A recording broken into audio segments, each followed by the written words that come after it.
Salam, hər vaxtınız xeyirli olsun dəyərli izləyicilər. Bugün biz sizinlə pomnit feilini pristavkalarla bir yerdə öyrənəcəyik. Vaxt itirmədən keçirik dərsimizə. İlk olaraq pomnit feilinə baxırıq.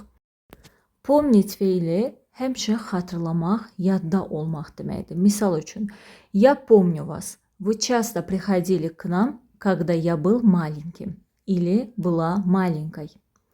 Bir nüansı deyim ki, sizə быть feilindən sonra yalnız biz işlədiriksə, əgər sifət işlədiriksə, tvarительный падеж işlədə bilərik, iменительный падеж, yəni adlı halda işlədə bilərik. Mən burada tvarительный падеж yazmışam, amma belə də ola bilər. Я был маленький, я была маленькая. Mən sizi xatırlayıram, mən balaca olanda siz bizə tez-tez gəlirdiniz. Bu nə deməkdir? Siz mənim heç vaxt yadımdan çıxmamısınız. Yəni bu o demək deyil ki, mən sizi həmişə düşünürəm. Düşünmək deyil. Sadəcə olaraq siz mənim yadımdasınız. Və yaxud da помнишь, они тогда работали вместе. Yadındadır və ya xatırlayırsan, onlar o vaxtı bir yerdə işləyirdilər. İndi isə baxırıq вспоминать, вспомнить feilinə. Bu feildə xatırlamaq deməkdir. Amma burada nədən söhbət gedir? Bir şey yaddan çıxıb və anlıq olaraq mən onu xatırlayıram və yaxud da xatırladım. Misal üçün, я часто вспоминаю о наших приключениях. Mən tez-tez bizim macəralarımızı düşünürəm. Macəralarımız haqqında və yaxud da düşünürəm. Bu nə deməkdir? Yəni xatırlayıram. Mən özüm qəsdən onu yada salıram. Biri var deyirəm ki, я помню наши приключения. Mən xatırlayıram bizim macəralarımızı. Bu da düzgün cümlədir. Yəni bu həmişə mənim xatirimdədir.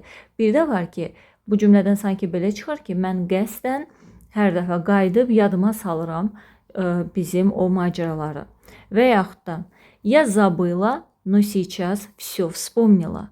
Mən unutmuşdum, amma indi hamısını xatırladım. Yəqin ki, fərqi başa düşdünüz cümlələr arasında. Yəni, pomnit feilinə вспомнить arasındakı fərqi. Pomnit uzun müddətli yadda olan bir şeydir.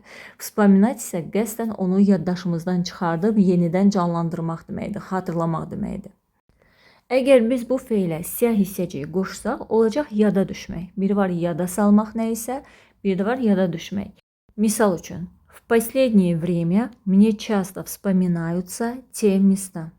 Son zamanlar həmin yerlər mənim tez-tez yadıma düşür. Yəni, bir də belə deyə bilərəm də, я вспоминаю те места. Mən xatırlayıram o yerləri. Bir də var ki, те места вспоминаются мне. Növbəti feil напоминать, напомнить feilidir. Bu, bir şeyi yadına salmaqdır, başqa bir adamın yadına salmaq, yəni xatırlatmaq. Не нужно напоминать мне об этом каждый раз. Я и так все прекрасно помню. Hər dəfə bunu mənə xatırlatmaq lazım deyil. Onsuz da hər şey mənim yaxşı yadımdadır. İkinci hissədə gördüyünüz kimi pomnit feilindən istifadə etmişəm. Bu nə deməkdir? Pomnit uzun müddətli olaraq həmişə insanın yadında olan bir şeydir. Yəni onu hər dəfə qayıdıb təkrarlamağa ehtiyac yoxdur. Bu həmişə yaddadır. Növbəti feil запоминать, запомнить feili. Asandır, yadda saxlamaq deməkdir. Я запомнила твой номер телефона. Mən sənin telefon nömrəni yadımda saxladım.